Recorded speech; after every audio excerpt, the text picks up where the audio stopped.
पुढची महत्त्वाची बातमी, दोन्ही सेनेचे नेते लग्न सोहळ्यामध्ये एकत्र आले। मंत्री दादा भुसे यांच्यासह ठाकरे सेनेचे नेते एकत्र आले। दोन्ही पक्षातील नेत्यांचा एकत्र फोटो चर्चेत आलाय, तर नाशिकमधील ऑपरेशन टायगरच्या चर्चांना आता उधाण आलेलं आहे।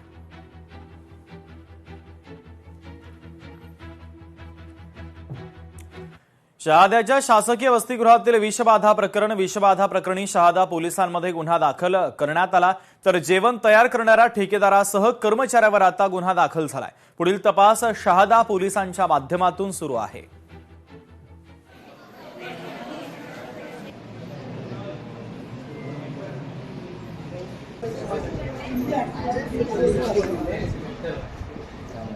मिरज पंचायत समितीच्या नूतन इमारतीचं उद्घाटन वरून स्थानिक राजकारण चांगलंच तापलेलं आहे, कारण आज संयुक्त महाआघाडीच्या नेत्यांकडून पंचायत समितीच्या इमारतीचं उद्घाटन झालं, तर उद्या महायुतीकडून अनेक मंत्र्यांच्या उपस्थितीमध्ये उद्घाटनाच्या कार्यक्रमाचं आयोजन आहे। मिरज पंचायत समितीमधील सभापती, उपसभापती आणि पदाधिकाऱ्यांना विश्वासात न घेता परस्पर उद्घाटन केल्याचा घाट घातला जात असल्याचा आरोप करत संयुक्त महाआघाडीच्या नेत्यांकडून मिरज पंचायत समितीच्या नूतन इमारतीचं उद्घाटन करण्यात आलं।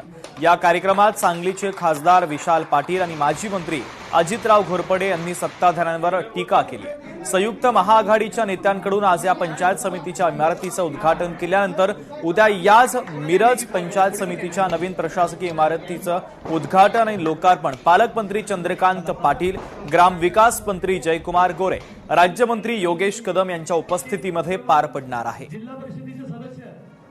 एमएससीबीच्या कार्यक्रमाला तर आटपाडीला स्थानिक आमदारांना शिवसेनेच्या बोलवलं नाही, दुसऱ्या शेजारच्या मतदारसंघातले आमदार पालकमंत्री घेऊन त्याचं उद्घाटन करू। जनतेचा, शासनाचा पैसा आम्हीच तुम्हाला दिलाय आणि त्यामुळे आम्हीच तुमचं काम करतो अशी भावना लोकांपुढे नेण्यासाठी हा उद्योग चालला।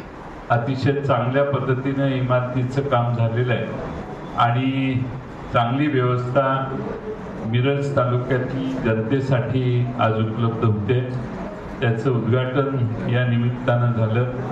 मला स्वतःला मनापासून आनंद आहे। मला 5:45ला हरिपूरला एक लग्न आहे आणि त्यामुळं आपल्या सर्वांची परवानगी घेऊन मी पुढे जाणार आहे। खरं तर कार्यक्रमाला आपण चांगला कार्यक्रम आहे आणि चांगल्या कार्यक्रमाला अपशकुन लागू द्यायचा, कुणाचं तरी आयऱ्या नाव घ्यायचं नाही आपल्याला या कार्यक्रमात।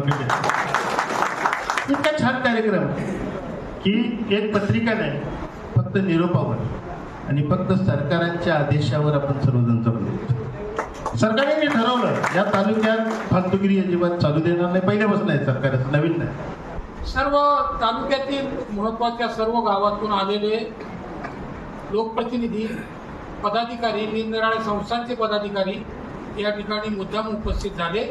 कार्यक्रमाला चांगली शोभा आली। हजर असणाऱ्या सर्व लोकांना मी मनपूर्वक धन्यवाद देतो। लोकशाही मराठी ऐका, पहा, जागरूक रहा।